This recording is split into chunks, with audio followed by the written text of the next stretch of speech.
Hello students, welcome to the channel of Vedant classes. मैं Keval sir और आप सभी को जय श्री कृष्ण। कैसे आप सब लोग? एकदम बढ़िया। आज के इस लेक्चर में हम एक काफी इंपॉर्टेंट टॉपिक देखने वाले हैं, जो इतना न्यूमेरिकल बेस से सोचे तो बहुत इंपॉर्टेंट टॉपिक है और थियोरिटिकल बेस से थोड़ा इजी टॉपिक रहेगा। तो कॉपी और पेन निकालो, नोट्स बनाना स्टार्ट कर दो और सबसे इंपॉर्टेंट चीज हेडिंग लगाओ। तो हेडिंग है आज का continuous charge distribution.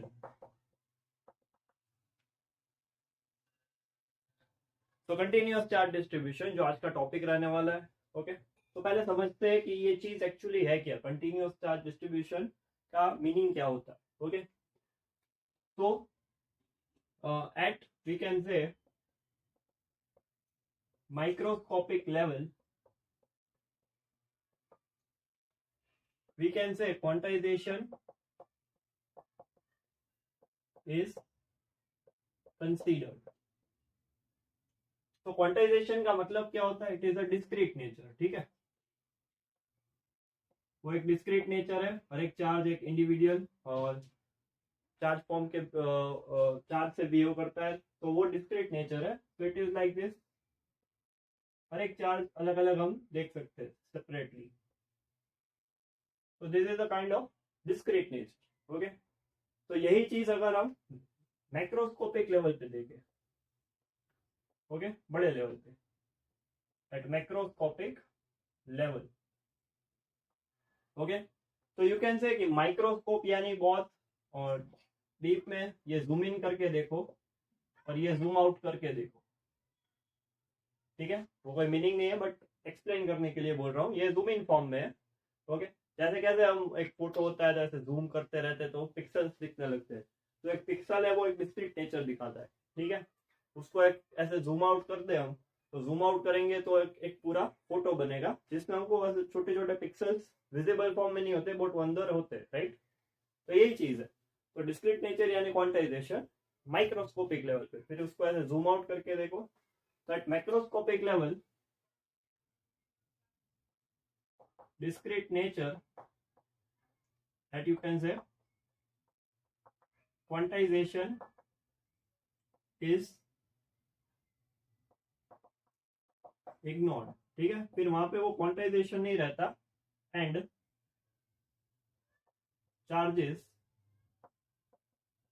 appeared in a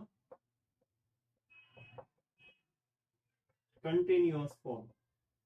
वहां पे पूरा ऐसे सीरीज ऑफ चार्जेस होता है, ऐसे दिखता है, वो एक कंटिन्यूअस फॉर्म दिखता है। तो फोटो से आपको वो आइडिया आ जाएगा। ओके, एक चीज ये देखो। ओके, यहाँ पे मैं आपको एक चीज दिखा रहा हूँ। तो अभी आपको एक लाइन दिख रहा है यहाँ पे, देखो यहाँ पे एक लाइन ड्रॉ किया इस पेपर पे। ठीक है, तो अभी यही लाइन में ये अभी क्या है, एट मैक्रोस्कोपिक है, जूम आउट करके।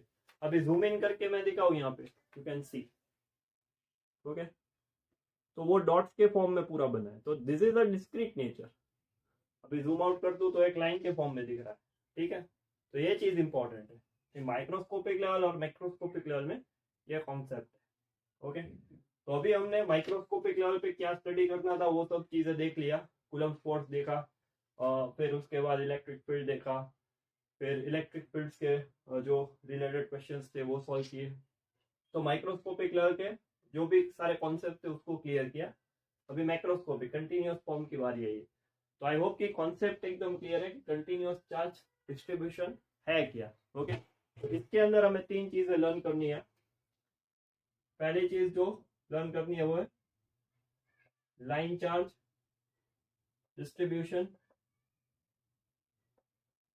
उसका मतलब है 1D। सेकेंड लर्न करना है सरफेस चार्ज डिस्ट्रीब्यूशन जो है 2D। और तीसरा है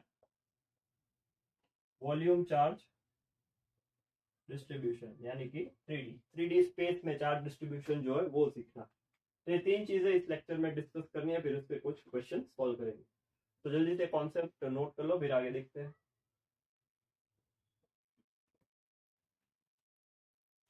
चलिए, अभी फर्स्ट थिंग देखते हैं line charge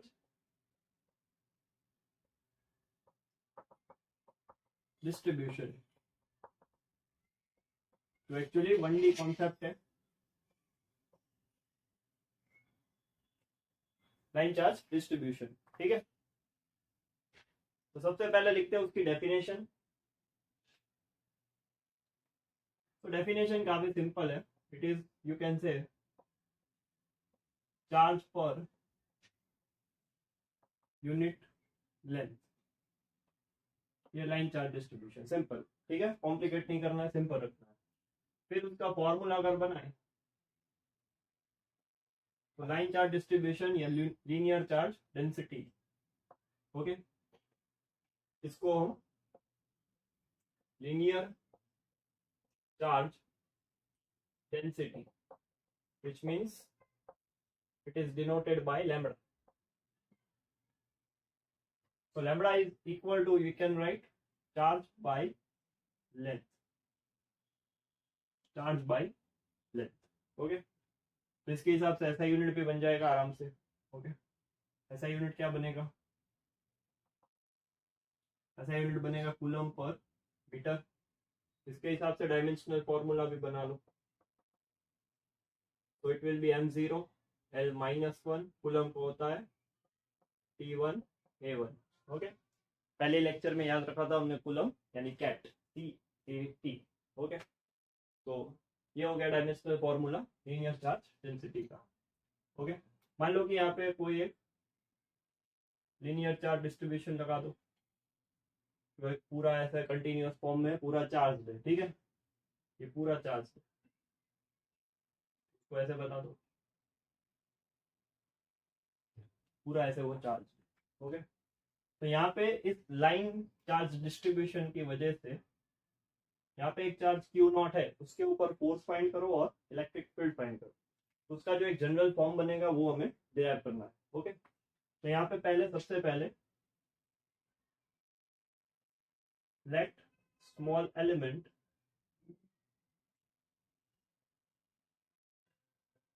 of length dl, तो पूरा जो लाइन चार्ज डिस्ट्रीब्यूशन है उसमें से एक छोटा सा एलिमेंट कंसीडर कर लो, जैसे यहाँ पे कर लिया, इसकी जो लेंथ है वो है dl, ओके। तो वहां पे जो स्मॉल चार्ज होगा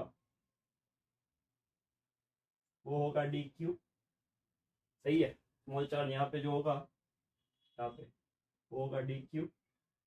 तो उसके हिसाब से लीनियर चार्ज डेंसिटी कितना आएगा, lambda is equal to charge by length, तो dq कितना आएगा, lambda into dl, okay, simple. यहाँ पे लिख देते हैं lambda is equal to dq upon dl, so therefore we can say dq will be lambda into dl, खत्म। तो अभी हमें Q0 के ऊपर फोर्स फाइंड करना है, तो force on charge Q0, okay. तो उसके ऊपर हमें फोर्स फाइंड करना है, तो यहाँ पे लिखो df, तो दैट विल बी 1/4πε0, एक dq चार्ज है इंटू Q0 चार्ज है, यहाँ से इसका पोजीशन वेक्टर लेट से r है, यहाँ पे यूनिट वेक्टर होगा r कैप, उस डायरेक्शन में फोर्स लगेगा पॉजिटिव पॉजिटिव ट्रिपल, यहाँ पे लिखो r² into unit vector r cap, okay. तो टोटल फोर्स कितना आएगा, टोटल फोर्स के लिए हमें इंटीग्रेट करना पड़ेगा इसको पूरे लेंथ में, जितना भी लेंथ दिया हो, तो F will be line integration of df, तो 1/4πε0 Q0, वो कांस्टेंट है बाहर ले लो, लाइन इंटीग्रेशन यहाँ पे अंदर बचेगा dq by r² unit vector, so this will be your value of net force, okay। फिर जो भी वैल्यू दिया लाइन इंटीग्रेशन करके निकाल सकते हो। Likewise you can find the electric field on charge, जहाँ पे वो Q0 प्रेजेंट है वहां पे इलेक्ट्रिक फील्ड निकाल सकते हो, okay. Electric field will be E is equal to force per unit charge, F by q naught, force per unit charge.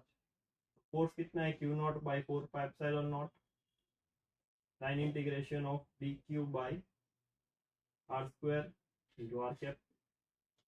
ठीक है, तो यहाँ पे होल अपॉन क्यू नॉट, तो q naught will get cancel out, electric field का value क्या आएगा, electric field will be 1/4πε0 line integral of upon r square into r cap. तो यहाँ से क्यू नॉट हटा दो तो इलेक्ट्रिक फील्ड का इक्वेशन बन जाएगा। ओके, तो आई होप कि पूरा प्रोसेस क्लियर है। इस तरह से हम क्वेश्चंस को भी सॉल्व कर सकते हैं। एलिमेंट लेट करना है, स्मॉल चार्ज कंसीडर करना है। ठीक है, इसमें एक और चीज आगे एक स्टेप कर सकते हैं हम, 4πε0। यहाँ पे देखो डी क्यू के बदले हम क्या रख सकते हैं, लेमड़ा इंटू डी एल। ये भी रख दो यहाँ पे, lambda into d l upon r square. ठीक है, तो ये भी हम कर सकते हैं। यहाँ पे भी हो सकता है 1/4πε0 line integral of lambda into d l on r square. ठीक है, so this is the form with which you can proceed and solve the questions. Okay, I hope कि समझ में आ रहा है पूरा लाइन चार्ज डिस्ट्रीब्यूशन या linear charge density, that is lambda. तो जल्दी से इसको कॉपी में नोट करो, फिर सरफेस चार्ज डिस्ट्रीब्यूशन है वो आगे देखते हैं।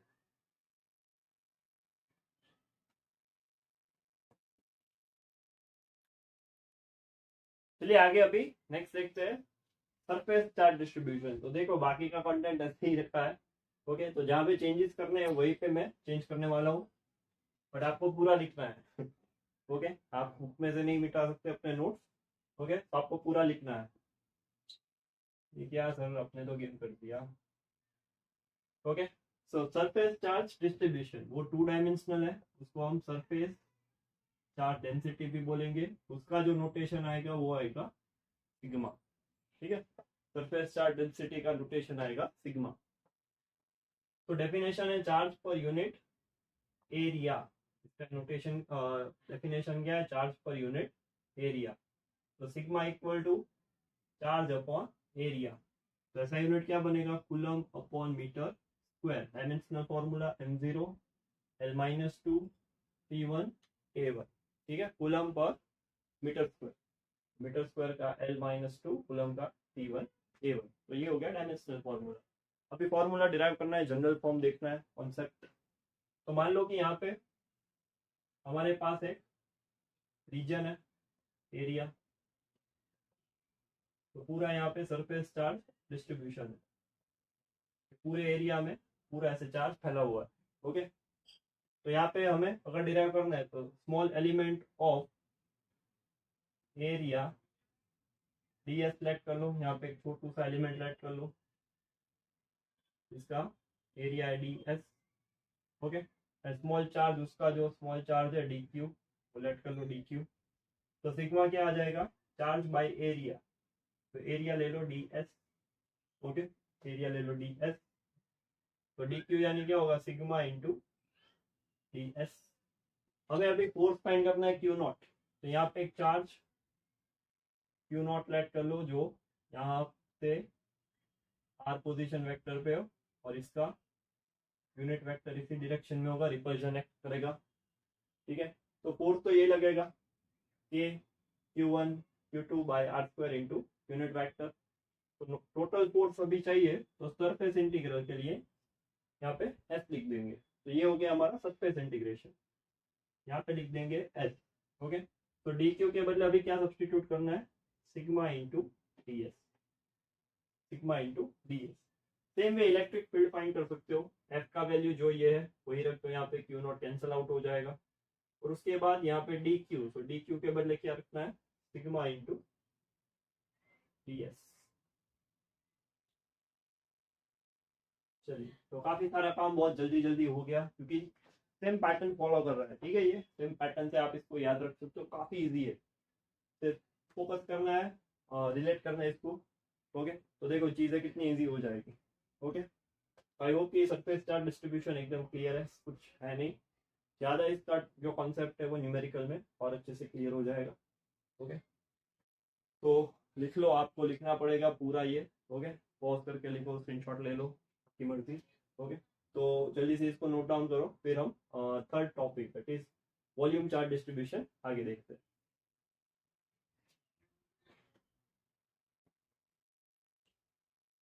ओके, तो चलिए अभी थर्ड पार्ट देखते हैं, वॉल्यूम चार्ज डिस्ट्रीब्यूशन। तो ये 3D में है पूरा, वॉल्यूम चार्ज डेंसिटी, यहाँ पे नोटेशन आएगा रो। ठीक है, तो वॉल्यूम चार्ज डेंसिटी का नोटेशन क्या है, रो।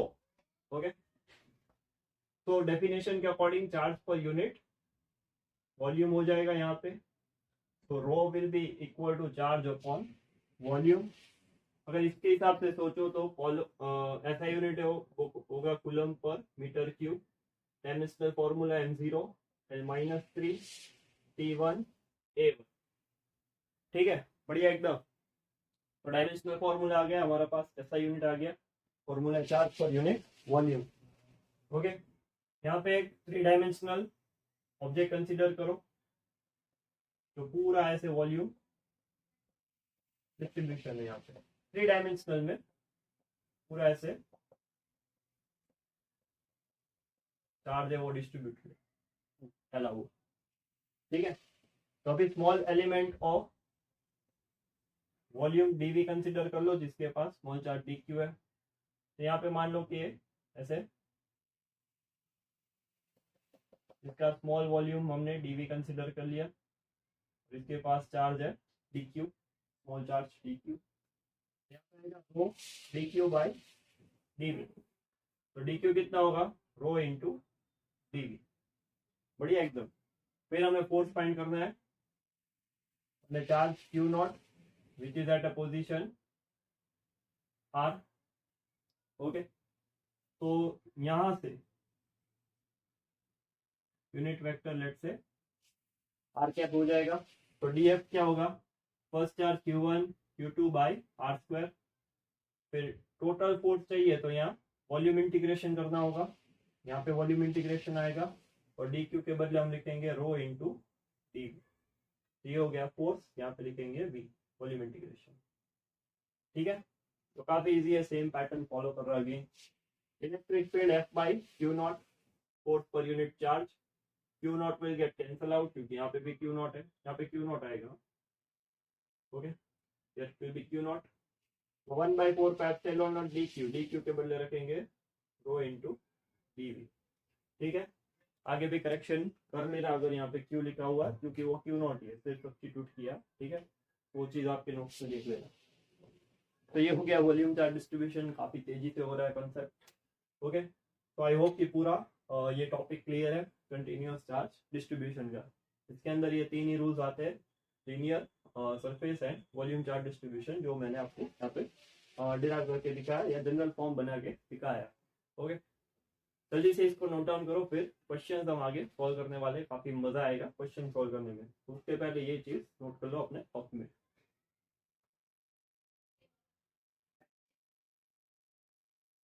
चलिए, तो फर्स्ट क्वेश्चन सॉल्व करते हैं। A charged spherical conductor has a surface density of 0.7 coulomb per meter square. When its charge is increased by 0.44 coulomb, so charge density changes by 0.14 coulomb per meter square. So here we have to find the radius of sphere and initial charge on it. तो चलिए देखते हैं कैसे solve करते हैं इसको। पहली जो चार्ज डेंसिटी दे रखी है वो है 0.7 coulomb per metre square. Initial charge दिया नहीं है तो क्यू लिख दो। ठीक है, तो सिग्मा का फॉर्मूला क्या होता है, चार्ज बाय एरिया। तो स्फीयर यहाँ पे दिया है, तो Q1 क्या होगा, sigma 1 Q upon 4 pi are square. तो ये होगा 0.7, Q नहीं पता, और रेडियस, तो Q और R दोनों हमें यहाँ पे कैलकुलेट करना है। सेकेंडली सिग्मा Q, तो वो 0.7 से बढ़ा के उसमें 0.14 और ऐड किया, तो वो हो गया 0.84 coulomb per metre square sigma 2। तो चार्ज बढ़ के कितना हो जाएगा, 0.44 coulomb. So sigma 2 that will be q plus 0.44 upon 4 pi r square. तो सिग्मा 2 का वैल्यू क्या है यहाँ पे 0.84 q plus 0.44 upon 4 pi are square. अभी इसमें से हमें q और r दोनों वैल्यूज निकाल दें, ठीक है। तो इसको इक्वेशन 2 बोल दो, इसको 1 बोल दो। 2 से 1 को डिवाइड कर देते हैं तो ये वाला पार्ट निकल जाएगा, तो हमें q मिल सकता है उससे। तो चलिए सॉल्व करते हैं। 0.84 अपॉन 0.7 ये होगा q plus 0.44 by 4 pi are square, यहाँ पे q upon 4 pi are square, ये कैंसिल हो गया। ये हो गया 84 अपॉन 70, यहाँ पे होगा q प्लस 0.44 बाई q, तो ये होगा 12 जा और ये होगा 10 जा। सो 12q 10q प्लस 4.4, तो 12q माइनस 10q, तो ये होगा 2q 4.4, तो q कितना आएगा 2.2 कूलम। तो this will be the value of your initial charge, ठीक है। अभी नेक्स्ट चीज फाइंड करनी है उसका रेडियस, तो वो पहले इक्वेशन में यूज कर लो बाई 1। तो 0.7 q upon 4 pi are square, इसको बना दो 7 बाई 10, q को लिख दो 22 बाई 10, 4 यहाँ पे लिख दो 22, ये हो गया 7 1 बाई आर स्क्वायर। 22 कैंसिल होगा, 7 कैंसिल होगा, 10 कैंसिल होगा, तो r square will be equal to 1 by 4। R कितना होगा 1 हाफ, रेडियस का वैल्यू आएगा 0.5 मीटर, ठीक है। तो काफी बढ़िया सवाल था ये, ठीक है। तो क्वेश्चन 1 कॉपी में नोट डाउन करो, फिर आगे क्वेश्चन 2 देखते हैं।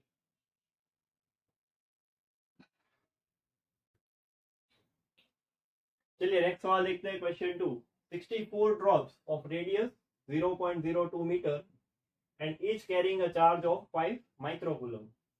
They are combined to form a bigger drop. So we need to find how the surface density of electrification it will change if no charge is lost. तो charge यहाँ पे constant रहेगा, okay. तो सबसे पहले let कर लो r is equal to radius of bigger drop और small r will be radius of smaller drop, ठीक है। तो उसका जो रेडियस है वो 0.02 मीटर। तो सबसे पहली चीज हम रेडियस का रिलेशन निकाल लेते हैं। तो volume of big drop that will be equal to 64 into volume of small drop. तो दिस विल बी पेयर का वॉल्यूम होगा 4/3 pi r cube, 64 into 4/3 pi small r cube, ये कैंसिल हो जाएगा। तो आर क्यूब बनेगा 64 आर क्यूब, तो r will be equal to 4r, ठीक है। रेडियस निकाल सकते हो 0.08, बट यहाँ पे रिलेशन रेशियो के फॉर्म में, तो ऐसी कोई रिक्वायरमेंट नहीं है। चलिए दूसरी चीज देखते हैं कि स्मॉल ड्रॉप ईच, उसका चार्ज Q1 होगा, लेट्स से Q। बिगर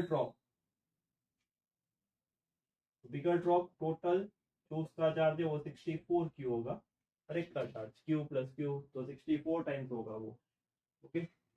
अभी रेशियो निकालो सिग्मा 1 बाई सिग्मा 2 का, ये होगा Q1 by 4 pi small r square, ये होगा Q2 upon 4 pi capital r square. तो 4 पाई कैंसिल कर दो, ये होगा Q1 इंटू आर स्क्वायर, ये होगा Q2 into small r square. Q1 का वैल्यू क्या है Q, आर स्क्वायर का वैल्यू है 4r स्क्वायर का स्क्वायर, ठीक है। डायरेक्टली लिख दो 16r स्क्वायर। Q2 का वैल्यू कितना है 64Q into small r square का वैल्यू स्मॉल आर स्क्वायर, तो कैंसिल हो जाएगा, Q कैंसिल होगा, So 16 by 64. So answer will be 1/4. So sigma 1/sigma 2 का रेशियो क्या आएगा? 1:4. So I hope ये क्वेश्चन क्लियर है, काफी इंपॉर्टेंट सवाल है ये, ठीक है। तो कॉपी में नोट जरूर करना, तो पहले नोट कर लो, फिर क्वेश्चन 3 आगे देखते हैं।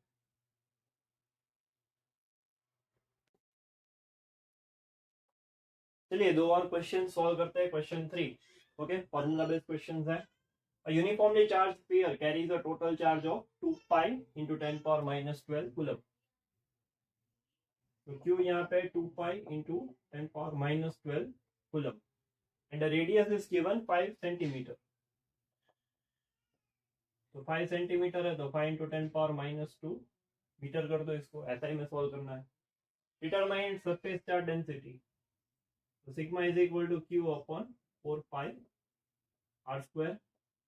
तो ये है 2 पाई इंटू 10 पावर माइनस 12, ये 4 पाई और आर स्क्वायर होगा 25 इंटू 10 पावर माइनस 4। ये बन जाएगा 1, ये बन जाएगा 2, 25 into 2। 10 power minus 12 plus 4 upon 50, नीचे 100 बनाने के लिए 2 और 2 से मल्टीप्लाई कर दो, तो ये हो जाएगा 2 इंटू 10 पावर माइनस 8, नीचे 100 है, ऊपर शिफ्ट करो तो minus 2, 2 into 10 power minus 10 coulomb per metre square. तो ये आंसर बन जाएगा फर्स्ट क्वेश्चन का, ठीक है। अभी तो क्वेश्चन 3 है वो। नेक्स्ट क्वेश्चन 4 देखते हैं। What charge would be required to electrify a sphere. तो यहाँ पे स्फीयर दिया है ऑफ रेडियस 15 सेंटीमीटर, इसको लिख दो 15 into 10 power minus 2 metre. So as to get a surface charge density sigma 17/11,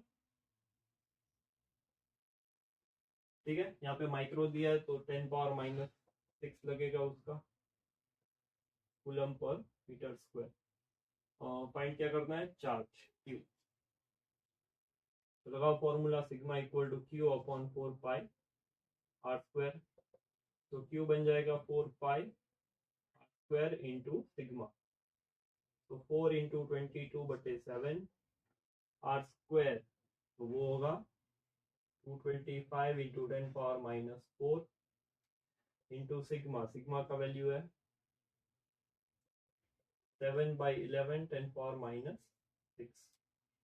तो देखो 7 कैंसिल हो रहा है यहाँ पे, ठीक है। फिर 11 और ये 2, 4 2 जा 8 into 225 10 power minus 10 coulomb. 225 into 8 solve करो, तो 8 5 जा 40, 8 2 जा 16 एंड 20, 16 और 18, तो ये आ रहा है 1800। तो 1800 इंटू 10 पावर माइनस 10 कूलम, ये होगा 1.8 10 पावर माइनस 7 कूलम, ठीक है। तो इतना चार्ज होगा।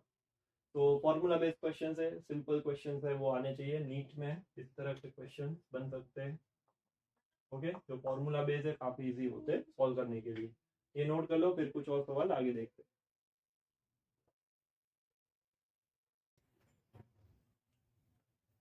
चलिए आगे क्वेश्चन 5 देखते हैं। Metal cube of length 0.1 metre is charged by 12 micro coulomb. So we have to calculate surface charge density. यहाँ पे क्यूब दिया है, स्फीयर नहीं दिया, तो लेंथ है 0.1 मीटर और क्यूब का वैल्यू है 12 माइक्रो कूलम, तो 12 इंटू 10 पावर माइनस 6 कूलम। तो सरफेस चार्ज डेंसिटी वो का चार्ज अपॉन एरिया, तो क्यूब का टोटल सरफेस एरिया होता है 6L स्क्वायर, तो क्यूब का वैल्यू यहाँ पे होगा 12 इंटू 10 पावर माइनस 6, 6 इंटू इसको लिख दो 10 पावर माइनस 1, ठीक है। तो ये होगा 6 इंटू 10 पावर माइनस 1 का स्क्वायर, तो माइनस 2, तो this will be 2 into 10 power minus 4 coulomb per metre square, ठीक है। तो ये हो गया सरफेस चार्ज डेंसिटी। क्वेश्चन 6 देखो, 2 equal spheres of water having equal and similar charges, they coalesce from to form a charge of sorry, to form a large sphere, इसका मतलब होता है कंबाइन, ठीक है, तो वो कंबाइन होता है दो spheres. If no charge is lost find the ratio of surface densities of electrification. तो जो क्वेश्चन 2 किया था हमने यहाँ पे, ठीक है, इसी लेक्चर में, तो वो सेम पैटर्न फॉलो करेगा, तो खुद से ट्राई करना इस क्वेश्चन को, ठीक है, तो वेरी इंपॉर्टेंट। तो इस तरह का क्वेश्चन मैंने तब भी बोला था कि काफी इंपॉर्टेंट है, तो ट्राई करो खुद से, जो भी आंसर है कमेंट सेक्शन में डिस्कस करेंगे उस आंसर को। तो ये दो क्वेश्चंस नोट डाउन करो, फिर क्वेश्चन 7 आगे देखते हैं।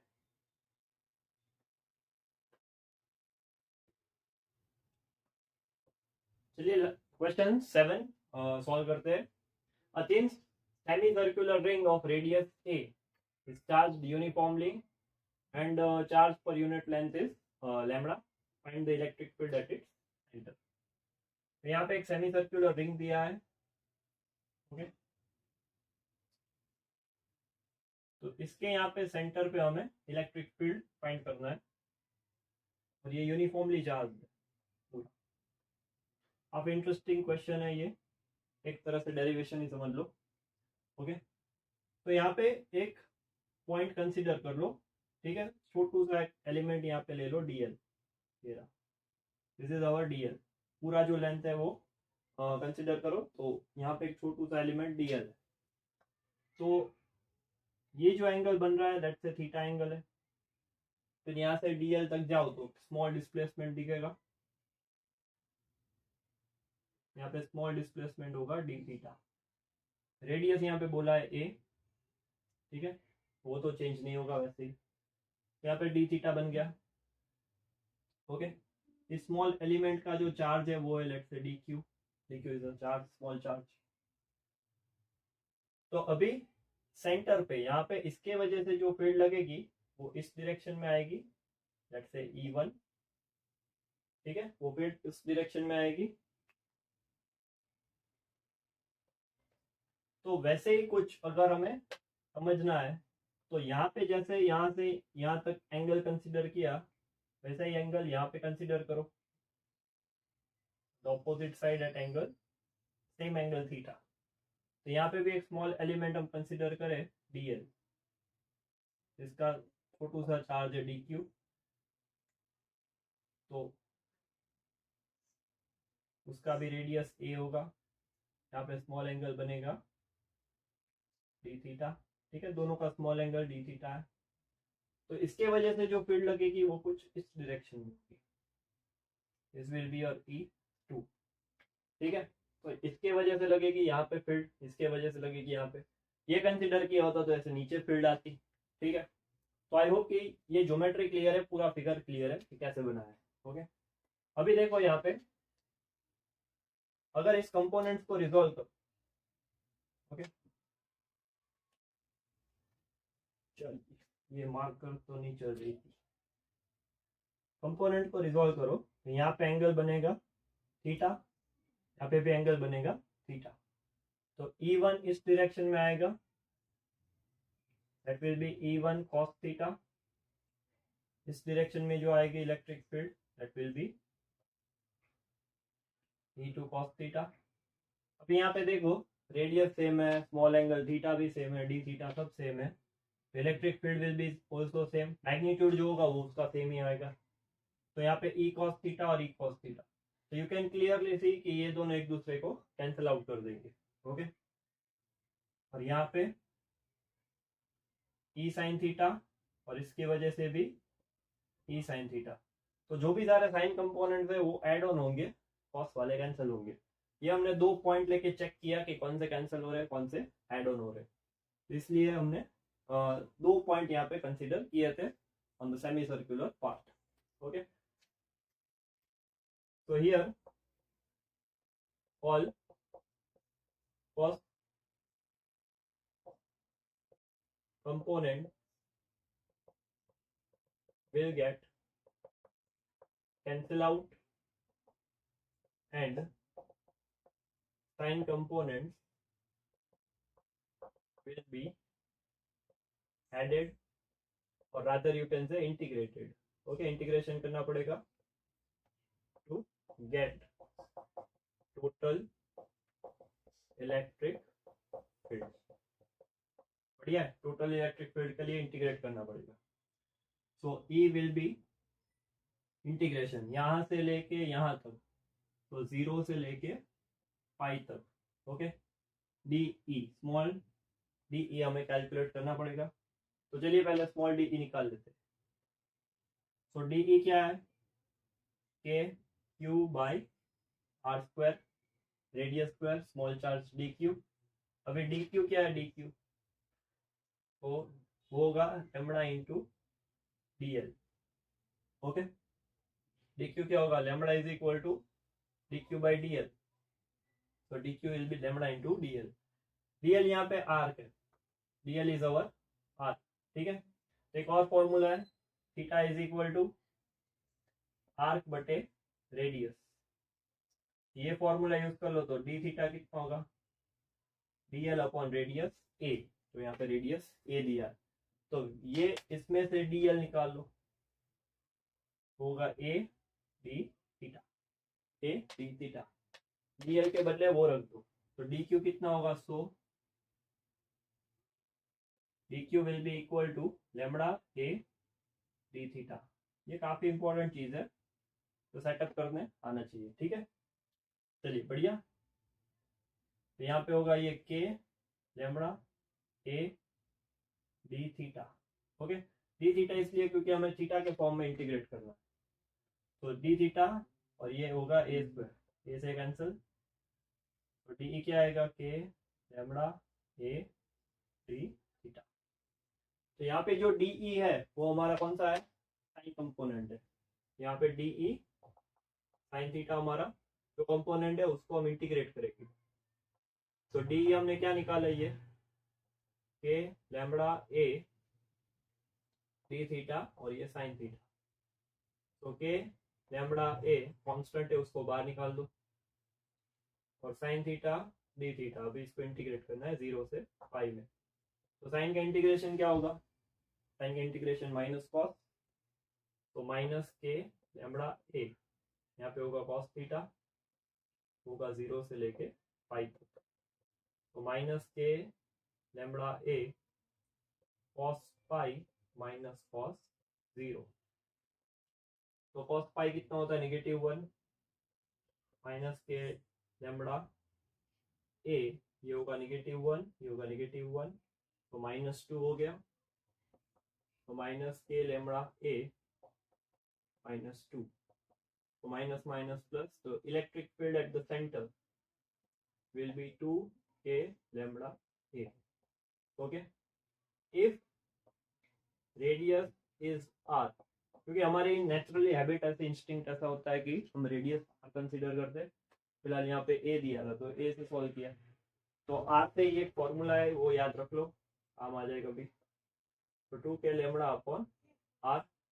दूसरा जो इक्वेशन मॉडिफाई कर सकते हैं, k से कर सकते हैं, k के बदले रख दो 4 पाई एप्सिलॉन नॉट, तो वो यहाँ पे सब्स्टिट्यूट करो, तो E will be 2 lambda r 1/4 pi epsilon not. Electric field का फॉर्मूला आएगा lambda by 2 pi r epsilon not, ठीक है बढ़िया। तो ये था electric field at this centre O, तो काफी इंटरेस्टिंग है, कुछ इस तरह से भी डेरिवेशन टाइप क्वेश्चन बन सकता है, ओके। आई होप कि ये सवाल एकदम क्लियर है, कॉपी में लिख लो, स्क्रीनशॉट ले लो, इसका नोट्स बना।